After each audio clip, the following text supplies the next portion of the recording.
I didn't say a word when they handed me that eviction notice. I just slid the 1923 water rights deed across the table and watched 35 McMansions turn into lakefront property. The Willowbrook Estates HOA thought they could steal my grandfather's farm while I was deployed in Afghanistan. These pompous bureaucrats built their perfect suburban paradise on stolen land, complete with tennis outfit Karens patrolling in golf carts. What they didn't know? I'm an Army Corps engineer. That little earth dam on my property had been waiting 45 years for someone stupid enough to build downstream. The audacity was truly something to behold, until the spillway gates opened and their luxury development got its first taste of natural flooding. Oh, this was going to be satisfying. Where are you watching from? Drop a comment below because you're about to witness the most beautiful HOA takedown involving federal water law and gravity. Let me introduce you to Jake Morrison. That's me. 34 years old, Army Corps of Engineers, and the third-generation owner of 47 acres of prime Texas land just outside Austin. My grandfather, who we all called Pops, bought this property back in 1955 when Austin was still a sleepy college town and barbecue joints outnumbered tech companies by about 1,000 to 1. Pops was the kind of man who believed in taking care of the land and the people on it. In 1978, he built a small earth dam on our property. Nothing fancy, just good engineering designed to collect rainwater for the cattle and help out our downstream neighbors during dry spells. The Army Corps of Engineers even helped him with the design. Pops always said that someday the back 40 acres would be worth something special, but for now it was just beautiful rolling hills where we ran cattle and I learned to hunt. Then came my 2 tours in Afghanistan, where I specialized in water management and infrastructure. Turns out, building wells and managing water flow in a war zone teaches you a thing or two about how precious clean water really is, and how quickly people will fight over it. While I was on my second deployment, Pops passed away. The property went into a trust managed by my well-meaning but overwhelmed sister Sarah, who lives in California and knows about as much about Texas land law as I know about surfing. She hired a local property management company called Lone Star Land Services to handle the taxes and upkeep. The property taxes got paid automatically, but here's the thing, Sarah never actually looked at the tax assessment. Big mistake. Enter our villain, Margaret Maggie Thornwell, 52 years old, president of Willowbrook Estates HOA, and the kind of woman who drives a white BMW X7 and treats tennis outfits like business attire. Maggie's got that particular brand of passive-aggressive sweetness that Southern women perfect around age 45. You know, the kind where they'll smile while they're stabbing you in the back and somehow make it sound like they're doing you a favor.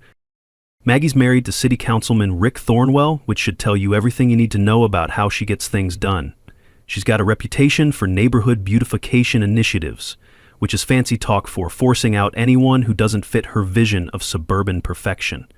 The smell of her expensive perfume can't quite mask the stench of cigarette smoke and entitlement that follows her around like a cloud.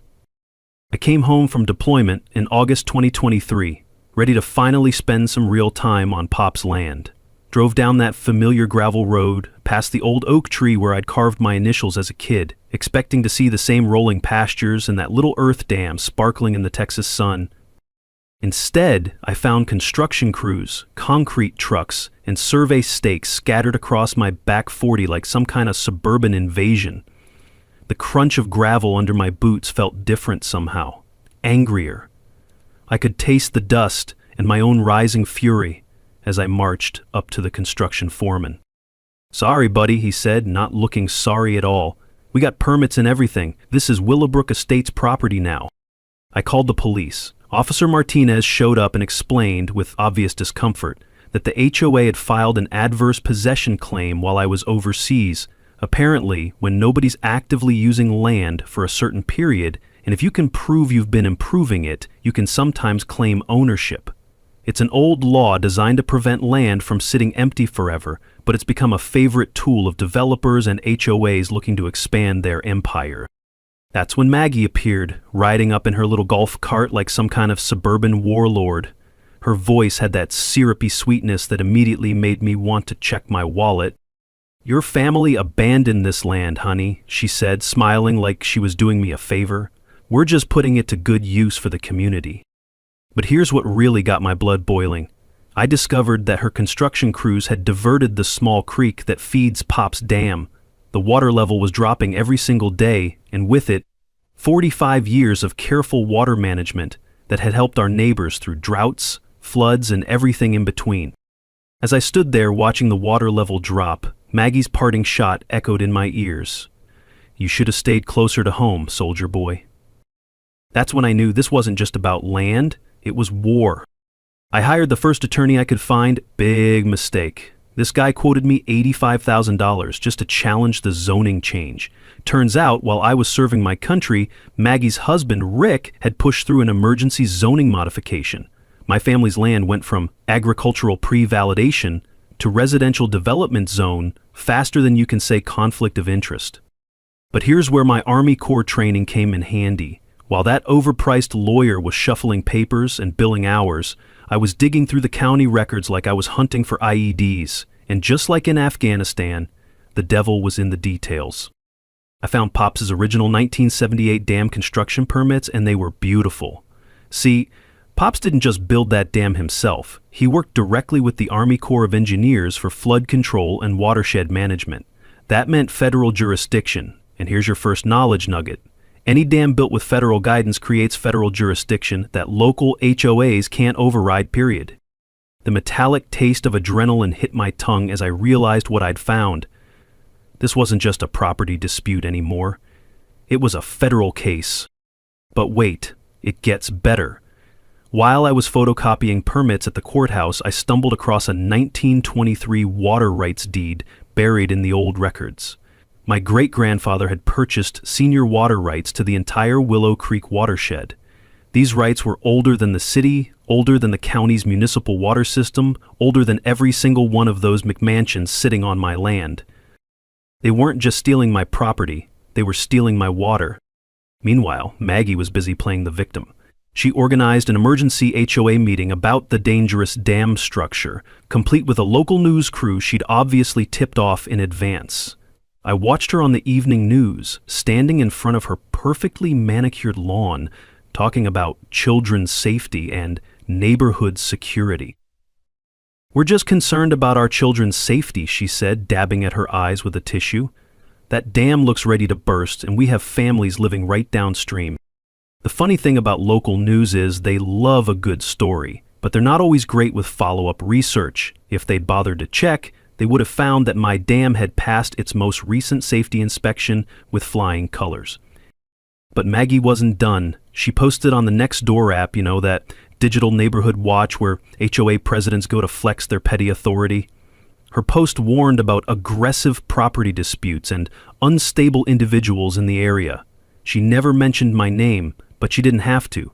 In a community that small, everyone knew exactly who she was talking about. The smell of diesel exhaust mixed with cedar pollen hung heavy in the August air as I stood on my front porch each evening, watching their construction crews work double shifts. They were racing to finish those houses before I could get any kind of legal injunction. Every night, I counted new foundation pours. Every night, the water level in Pop's dam dropped another inch.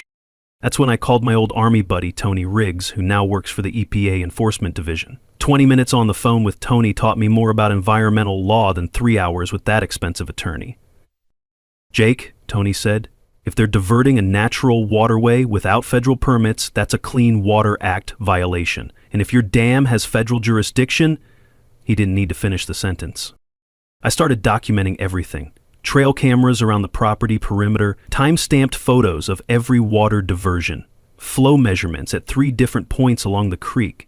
My sister Sarah called from California, begging me to just take the money and walk away. But this wasn't about money anymore. It was about the crunch of gravel under construction boots that had no business being on my land.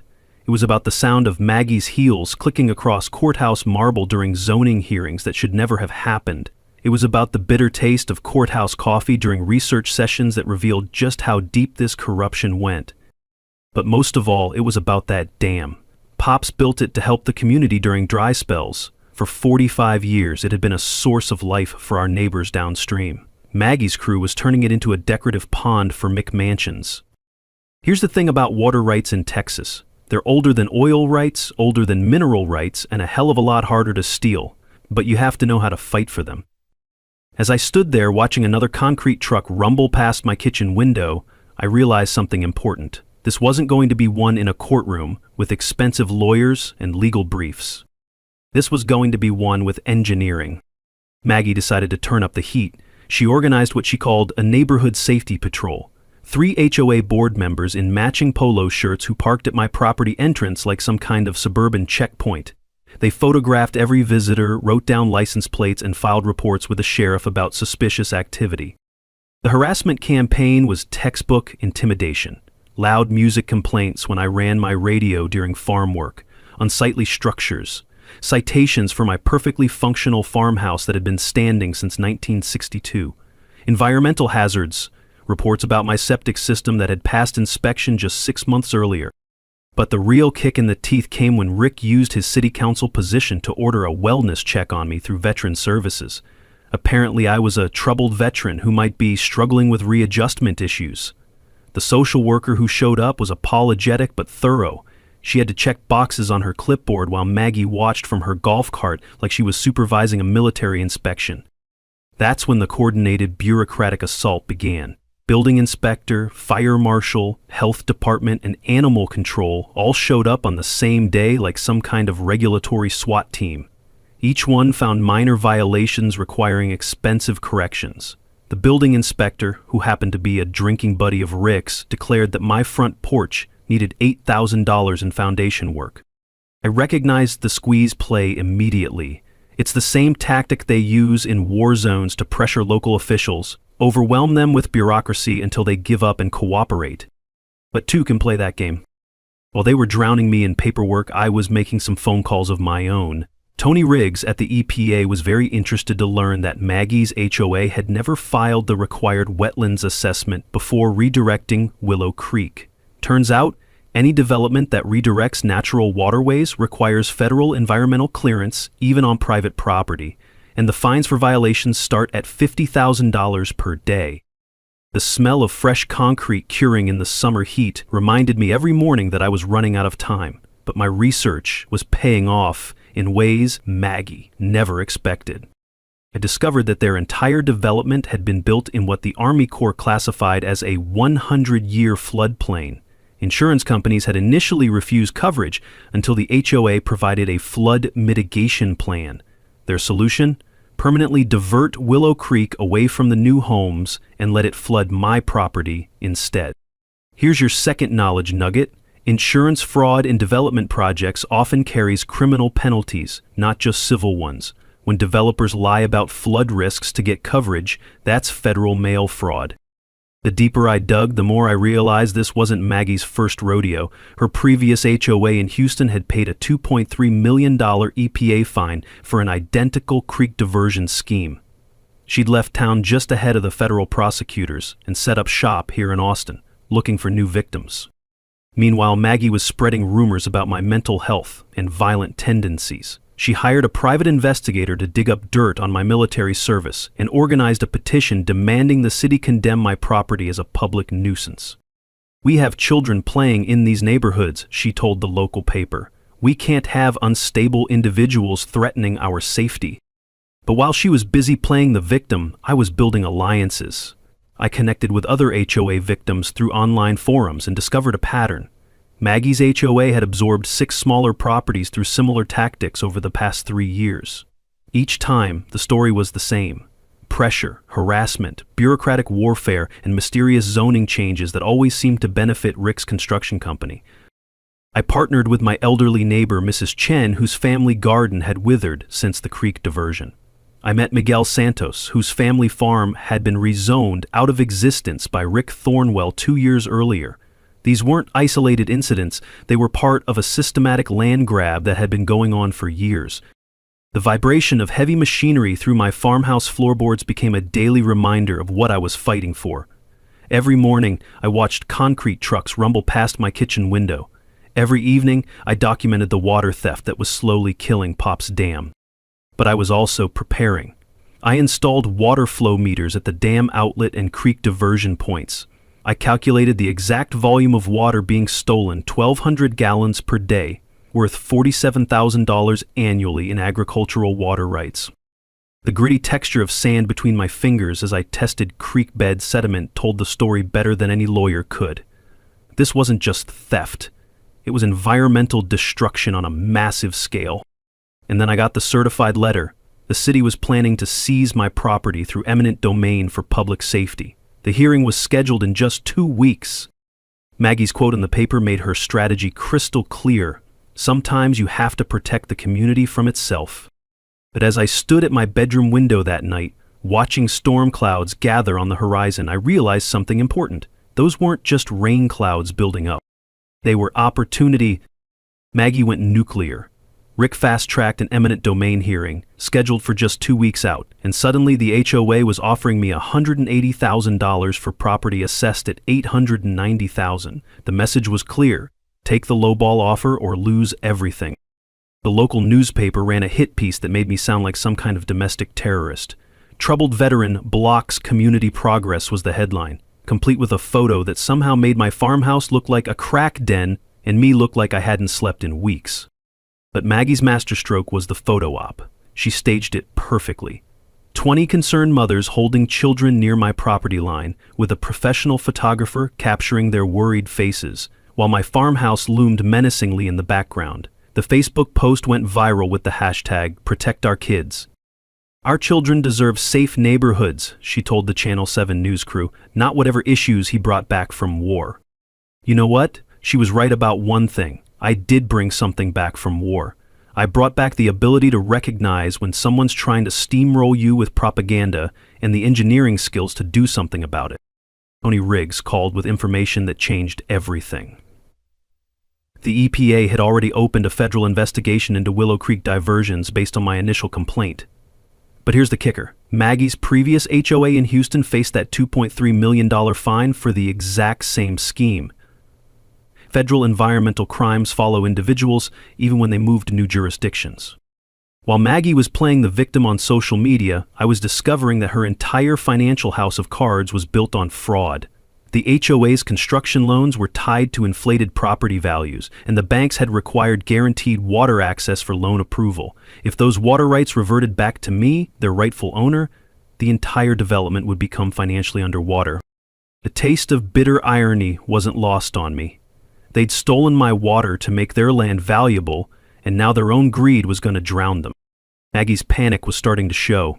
She offered me $400,000 cash, no questions asked, 48-hour deadline. When I refused, she flew to California to approach my sister Sarah with some sob story about her brother's mental health issues. That backfired spectacularly. Sarah might not know Texas land law, but she knows her brother. She called me laughing. Jake, some crazy woman in tennis clothes, just offered to help with my troubled veteran brother. I told her if she contacts our family again, I'm calling the FBI. But while Maggie was busy making enemies, I was making allies. I partnered with environmental lawyer Amanda Cross, who specialized in pro bono water rights cases. Together, we formed a coalition with downstream farmers who'd been affected by the creek diversion. Miguel Santos brought historical documentation showing his family had used creek water for farming since 1887. Mrs. Chen provided photographs of her grandfather's garden from the 1940s, fed by the same creek that was now feeding Maggie's decorative water features. The local Audubon Society was particularly interested to learn that the creek diversion had destroyed critical nesting habitat for several protected bird species. Turns out, killing protected wildlife while committing water theft tends to get federal attention real fast.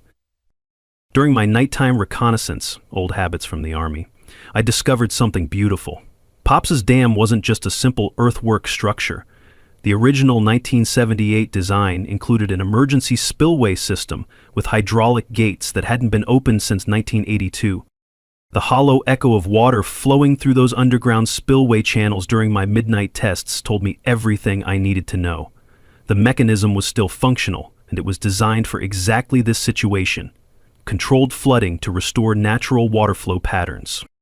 I calculated the water volume needed to restore Willow Creek to its original path: 2.8 million gallons.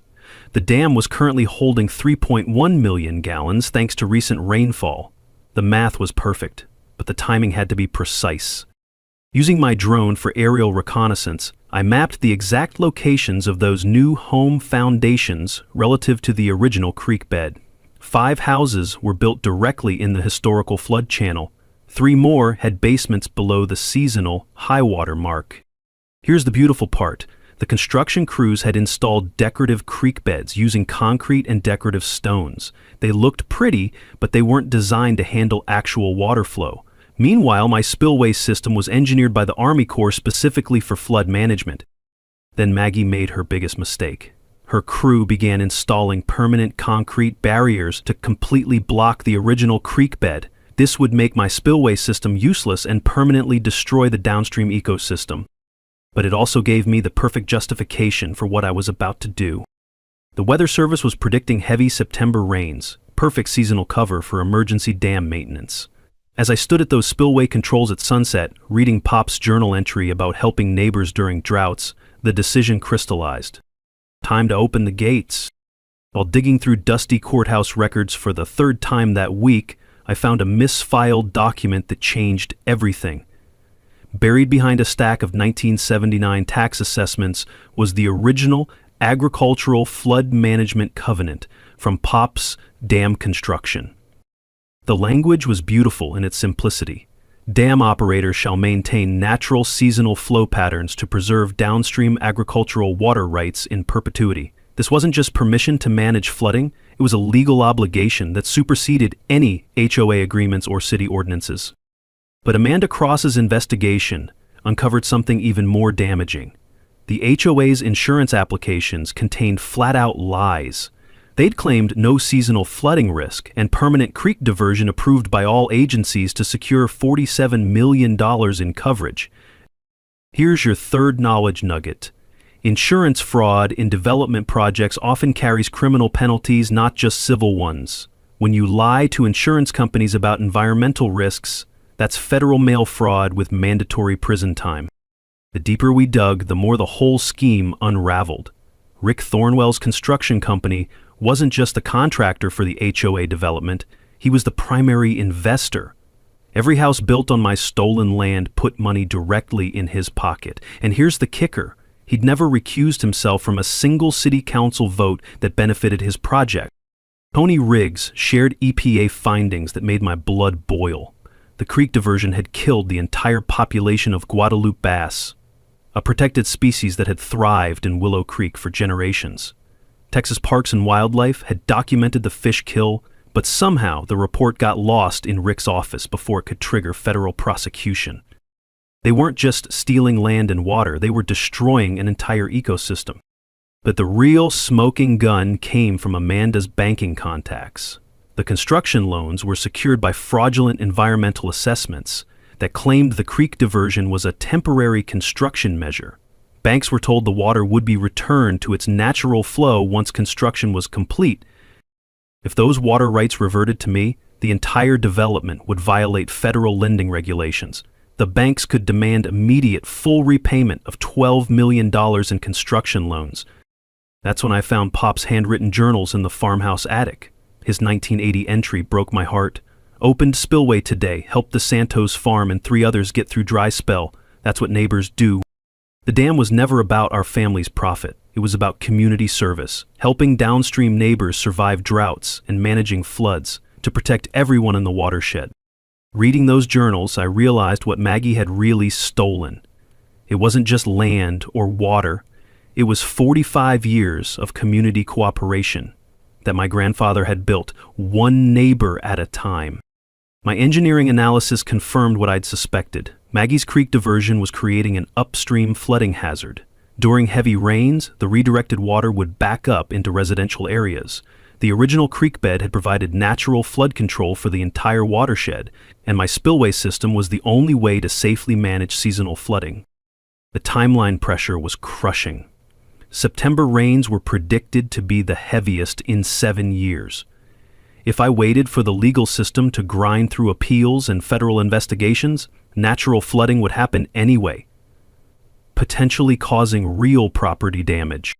But if I acted now, I could control the timing and intensity. A controlled spillway release would demonstrate natural flood patterns without endangering anyone, while proving that the HOA development violated federal environmental law. Standing at those spillway controls at sunset, holding Pops's journal, the moral clarity hit me like a lightning bolt. This wasn't about revenge anymore. It was about restoring the natural order that had sustained this community for generations. Maggie had systematically destroyed the local farming community. Miguel Santos lost his family's century-old farm. Mrs. Chen's ancestral garden withered without creek water. 3 other families were forced to sell generational properties to Rick's eminent domain schemes. But the federal environmental investigators were scheduled to visit next month. Perfect timing. If I could demonstrate natural flood patterns before their inspection, it would prove the HOA development violated multiple federal laws. The musty smell of old hydraulic fluid and the dam control mechanisms reminded me that this equipment was built to last. Pops had designed it for exactly this moment, when someone would need to stand up for the creek and the community that depended on it. As storm clouds gathered on the horizon, I made the decision that would change everything. Time to honor Pop's legacy and open those gates. You don't just open a dam without a plan. This wasn't revenge. It was a military operation with legal cover, environmental justification, and community support. First, I assembled my team. Amanda Cross coordinated the legal strategy, filing additional federal complaints to ensure maximum media attention when the spillway opened. Tony Riggs provided federal cover, guaranteeing that EPA investigators would witness what he called our natural flooding demonstration. Miguel Santos documented 40 years of downstream agricultural damage, providing historical testimony about seasonal flooding patterns that proved the creek diversion was destroying generational farming operations. Mrs. Chen offered her property as a staging area and brought credibility as the community's most respected longtime resident. Amanda's legal strategy was brilliant. She filed an emergency agricultural water rights restoration motion, arguing that the dam covenant legally required me to maintain seasonal flooding for downstream agriculture. We weren't breaking the law, we were following it. Here's a crucial knowledge nugget. Agricultural water rights often supersede residential development rights, especially when you have historical documentation proving prior use. The key is having ironclad paperwork that predates any development claims. My technical preparation was pure Army Corps engineering. I created detailed spillway operation plans with precise calculations, controlled release starting at 6 a.m., gradual increase over 4 hours, peak flow at 10 a.m. The water volume was calculated to demonstrate natural flooding patterns without causing structural damage to anything except Maggie's illegal concrete barriers.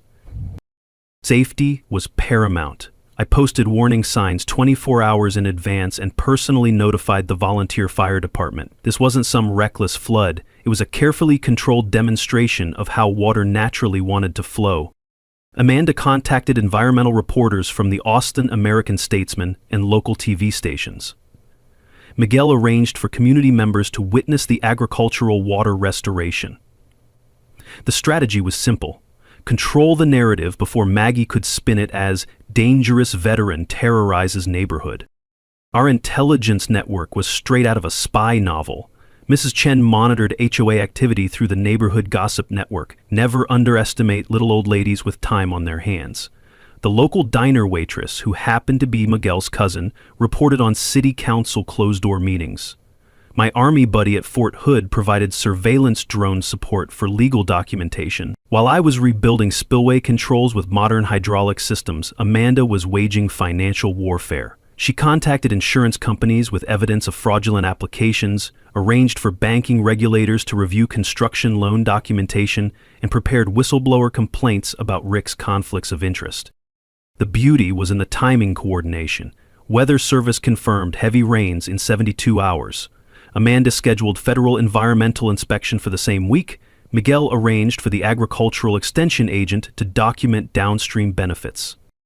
A perfect storm of natural weather, federal oversight, and community support, all converging at exactly the right moment.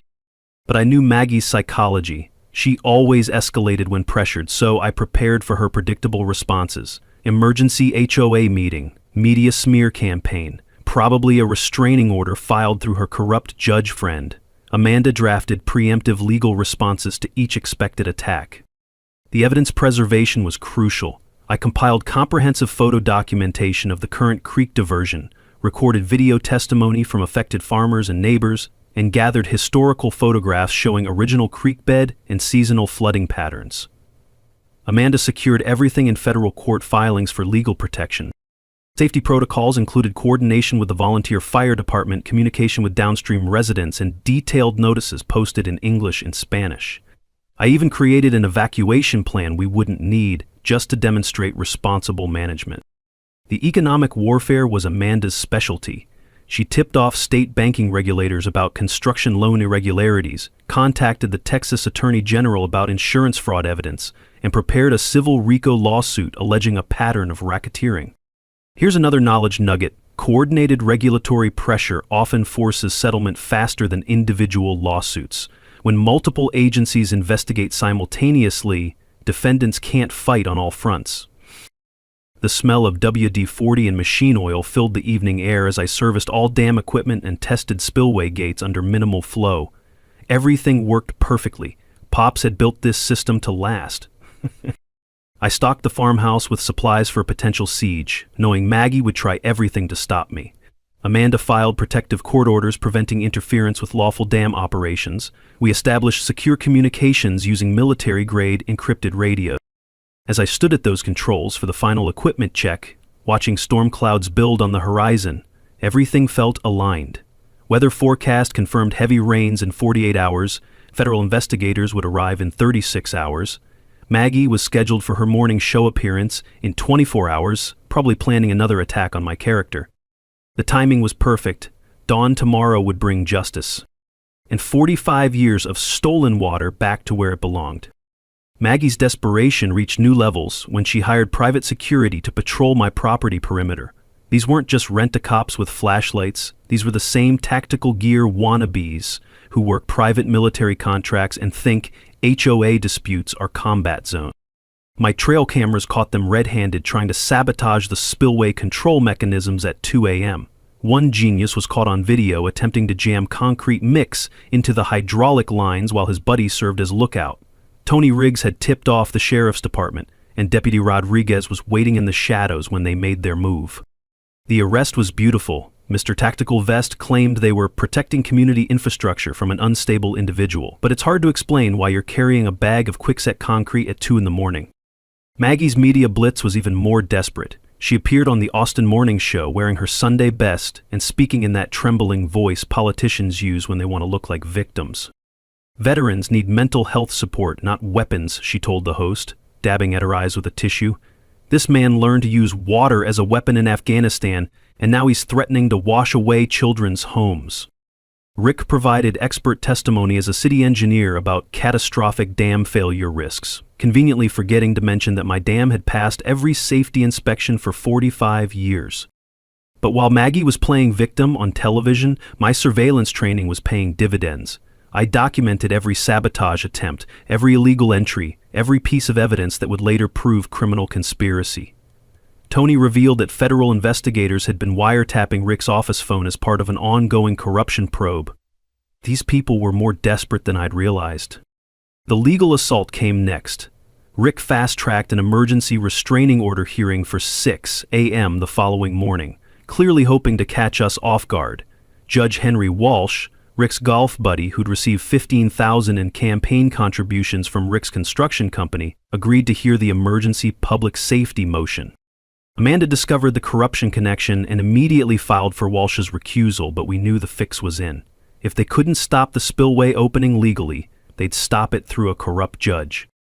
Meanwhile, Maggie organized a neighborhood safety patrol to physically surround my property. 20 HOA residents showed up with folding chairs, coolers, and Protect Our Kids signs, planning to live stream the spillway opening as environmental terrorism. The optics were perfect for her narrative. Suburban families with children versus dangerous veteran with a dam. But Miguel Santos had been busy too.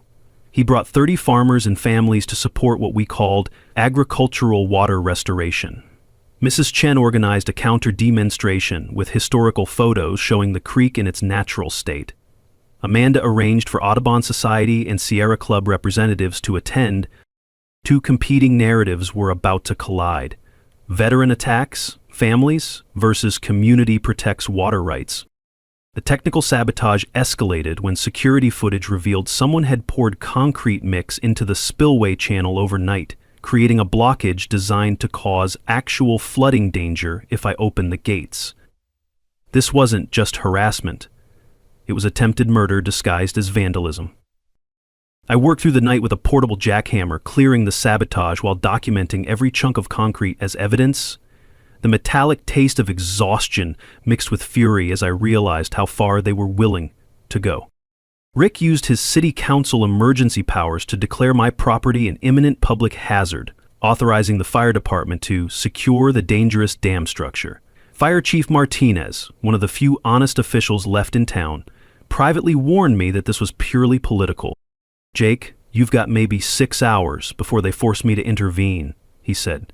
"Make it count." The insurance investigation breakthrough came at the perfect moment. Amanda's fraud reports triggered a state investigation, and the Texas Insurance Commission froze all HOA development insurance policies. Without valid insurance, the construction company faced immediate work stoppage. Financial pressure was finally hitting where it hurt: Maggie and Rick's wallets. Tony moved the EPA inspection up 24 hours due to credible sabotage reports. Federal agents were now en route, arriving at 8 a.m. If the spillway opened during their inspection, it would become federal evidence of proper water management. But Maggie's final gambit was the cruelest. She contacted Veterans Mental Health Services, claiming I'd made suicide threats and needed an involuntary psychiatric hold. The VA social worker arrived at my farmhouse at 5:30 a.m., just as I was preparing for the spillway operation. I had to convince her I was mentally competent while simultaneously preparing to flood a subdivision, not exactly a normal Tuesday morning conversation. Sarah called from California, her voice breaking. "I can't lose my brother too. Please, Jake, this isn't what Pops would want." For a moment, I almost cracked. Then I found Pops' final journal entry about standing up to bullies, and my resolve hardened like concrete. Sometimes you have to flood the valley to save the creek. At 7:02 a.m., with federal agents watching and the morning sun painting the sky orange, I opened the spillway gates to 25% capacity.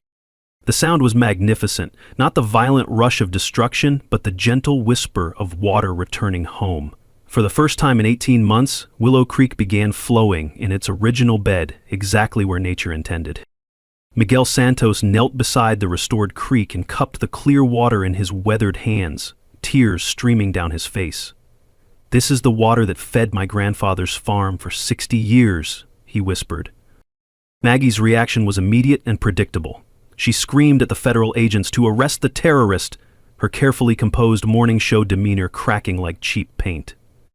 EPA agent Sarah Kim calmly explained, "Ma'am, this gentleman has the legal right to operate his agricultural flood control system." But Maggie was live streaming on Facebook, her voice rising to near hysteria. "He's flooding our children's homes. This is what happens when we let unstable veterans have weapons." Except the water wasn't flooding anything. It was flowing exactly where it belonged, in the original creek bed that her development had illegally blocked. Local news helicopters circled overhead, broadcasting the spillway operation live. The Austin American-Statesman reporter was interviewing downstream farmers about their restored water access when Maggie tried to hijack the interview. "This veteran is using military training to attack civilians," she shrieked. The reporter, clearly confused, asked, "Ma'am, the water is flowing in the original creek bed. How exactly is this an attack?" You could almost hear Maggie's narrative collapsing in real time. Rick was frantically calling Judge Walsh, screaming into his phone about property values and campaign contributions. "That psycho is destroying millions in property value," he yelled, apparently forgetting that Amanda was recording the conversation from the courthouse steps. Here's a legal nugget for you. Texas is a one-party consent state, which means you only need one person's permission to record a phone conversation, and that person can be yourself. The engineering validation was beautiful. EPA agent Kim measured the water flow and confirmed it matched historical seasonal patterns exactly. Tony Riggs documented everything. This is how the creek flowed naturally before the 2022 diversion. Federal agencies prioritized natural water flow over development convenience, and we were proving that principle in real time. Mrs. Chen's garden irrigation system filled for the first time in 18 months. 3 downstream farms reported restored water access to their stock ponds. The local diner owner brought coffee and homemade kolaches to everyone, saying, "My daddy farmed here. This is how it should be." Even some of Maggie's supporters began quietly leaving as they realized no homes were actually flooded. Turns out it's hard to maintain righteous indignation when the disaster you're protesting is just water flowing where water naturally flows. The insurance collapse accelerated when the construction company received a cease and desist order from state investigators. All work stopped on the HOA development pending the fraud investigation. Maggie discovered her own homeowner's insurance might be voided due to fraudulent water access claims. The financial house of cards was collapsing faster than a dam made of playing cards. But Maggie wasn't done fighting. She called Rick in a panic. "Get your trucks down here and block that spillway." Rick, apparently having learned nothing from the arrest of his security team, sent 3 concrete trucks to accidentally spill their loads across the creek bed. Federal agents immediately arrested the truck drivers for interfering with a federal environmental investigation. Turns out, interfering with federal environmental enforcement is a felony, not a civil matter. The technical success was everything I'd calculated. Water flow stabilized at optimal levels for agricultural and environmental needs. No flooding of residential areas. The creek stayed within its natural banks, exactly as 45 years of seasonal patterns had proven it would. My Army Corps engineering had been perfect. The political fallout was swift. City Councilman Martinez arrived and publicly demanded Rick's immediate resignation. "This corruption has made our city a laughingstock," he announced to the gathered media. "You're done." Federal investigators expanded their probe to include RICO charges for systematic land fraud. Tony told me later, "This is the smoking gun we needed for criminal prosecution."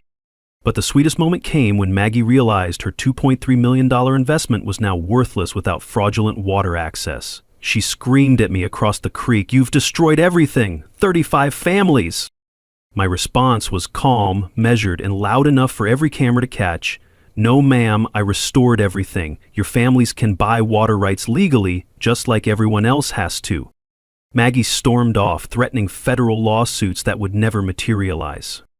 As Miguel's extended family arrived with homemade tamales and cold beer, and Mrs. Chen brought a traditional Chinese tea ceremony to bless the restored creek, I realized something important. This was never about revenge.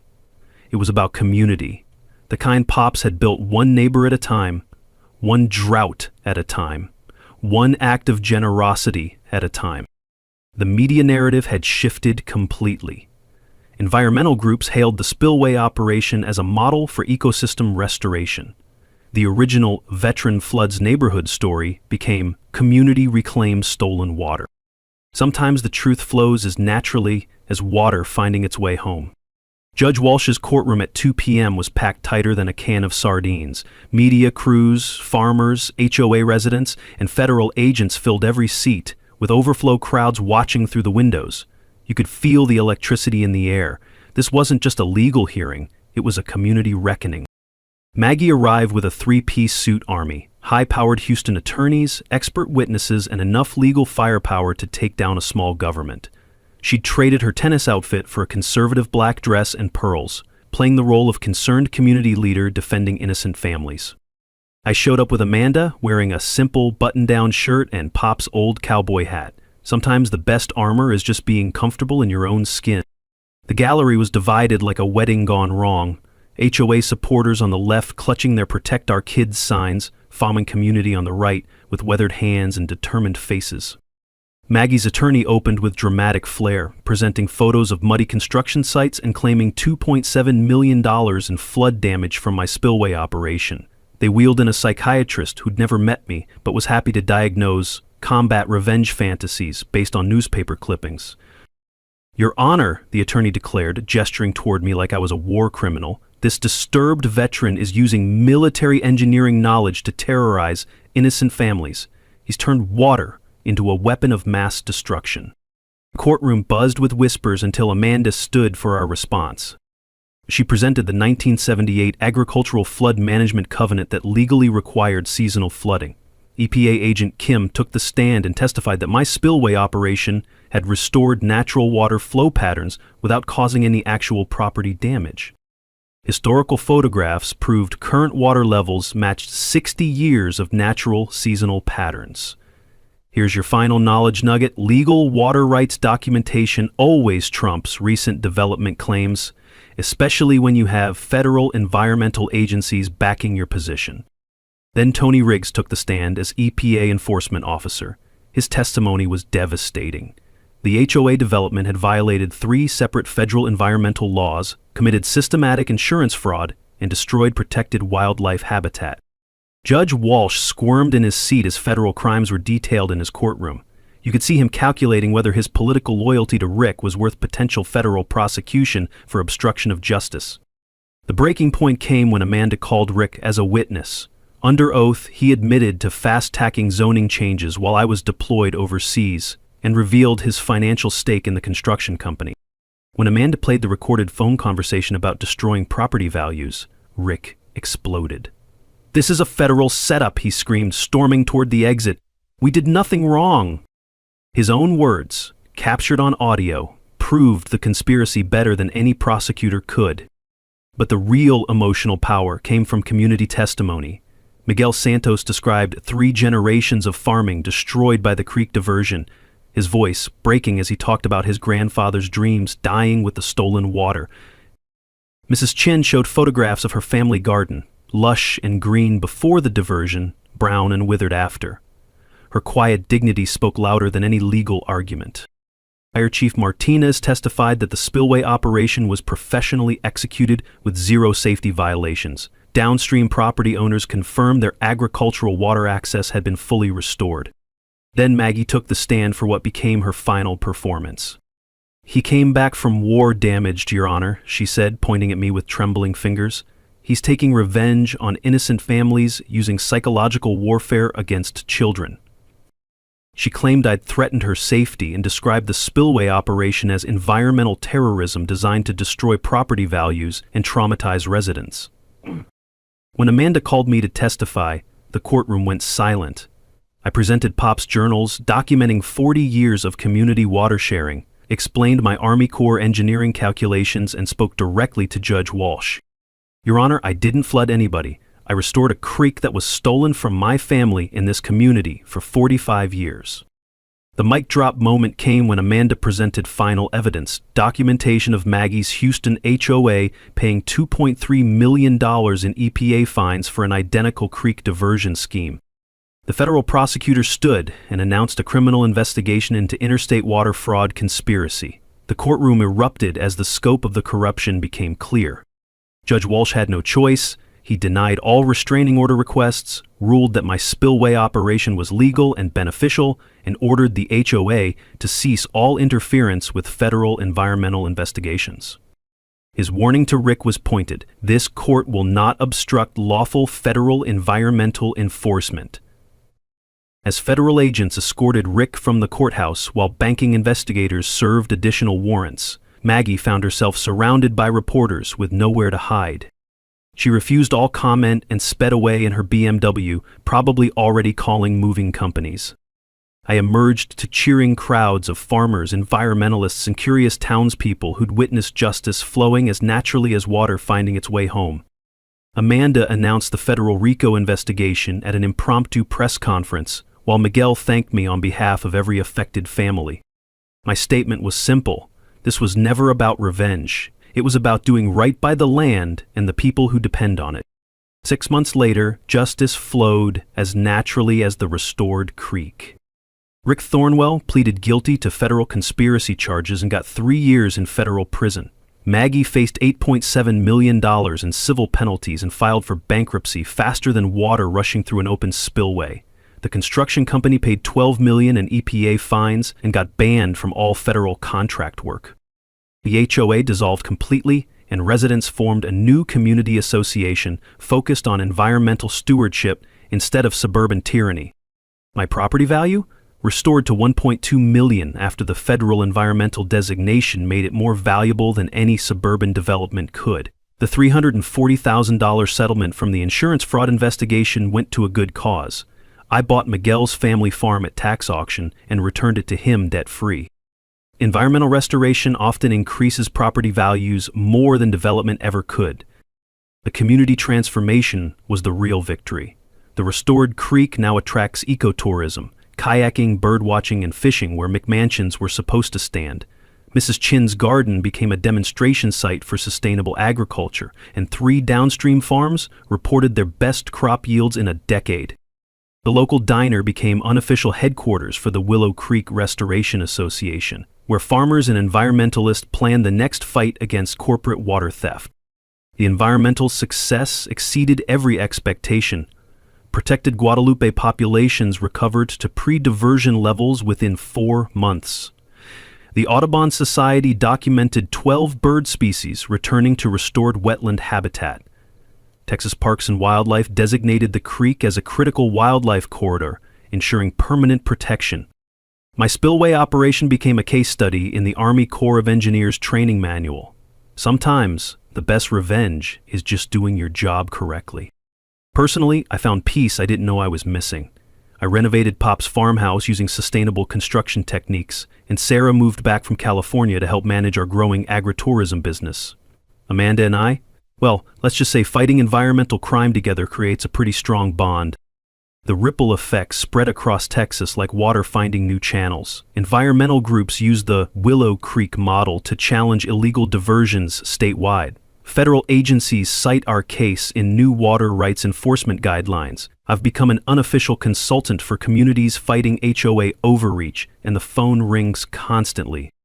We established the Pops Morrison Environmental Scholarship for rural students studying water management. Miguel's daughter Maria was the first recipient, and she's now studying environmental engineering at UT Austin. She wants to protect watersheds across Texas from people like Maggie. The annual Creek Days Festival celebrates restoration and community resilience with local food, environmental education, and veteran support services. We raise money for a water rights legal defense fund that's already helped 6 other communities fight back against corporate theft. My favorite part? Kids swimming in the creek where homes were supposed to be built, splashing in water that flows free because a community stood together. Every Sunday, I visit Pop's grave and bring creek water in a mason jar, just like he used to do when he checked the flow after heavy rains. Thanks, Pops, I tell him. The creek's singing again, just like you said it would. The Legacy Project ensures this victory lasts forever. The Willow Creek Conservation Trust now owns development rights to the entire watershed, creating a permanent buffer zone that prevents future commercial development. No one will ever steal this water again. But here's the beautiful twist. Maggie's Houston HOA faced federal RICO prosecution based on our case. 147 families across 3 states filed similar water rights restoration lawsuits. What started as one veteran's fight became a movement for environmental justice nationwide. From my porch each evening, watching that creek flow exactly where it belongs, I'm reminded that some fights are worth everything you've got. Sometimes you have to flood the valley to save the creek. But you don't do it alone. You do it with your community, your neighbors, and people who believe clean water belongs to everyone, not just whoever has the best lawyers and the most corrupt city council connections. If you're fighting HOA overreach, environmental destruction, or bureaucratic bullying, don't give up. Document everything, find allies, and remember, the law is on your side when you're protecting the land for future generations. Drop a comment and tell me your HOA nightmare story. I read every single one and reply when I can, because these fights are easier when we support each other. Hit subscribe if you want more stories about communities fighting back against corruption and winning. And remember, your voice matters, your vote matters, and your creek matters too. Next week, I'm telling you about the city that tried to steal my neighbor's solar farm, so she cut power to City Hall during the mayor's wedding reception. That's a story about a different kind of power, and how one engineer turned the lights out on municipal corruption. Water finds a way, justice finds a way, and communities that fight together win together. Willow Creek flows free, y'all, and it always will.